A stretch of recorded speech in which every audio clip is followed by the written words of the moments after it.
قد خلت من قبلكم سنن فسيروا في الأرض فانظروا كيف كان عاقبة المكذبين.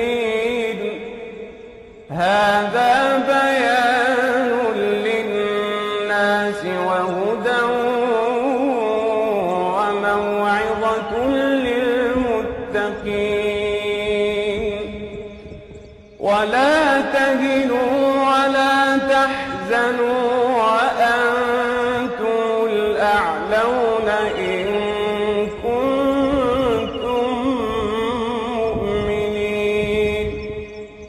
إن يمسسكم قرح فقد مس القوم قرح مثله وتلك الأيام نداولها بين الناس وليعلم الله الذين آمنوا ويتخذ منكم شهداء والله لا يحب الظالمين.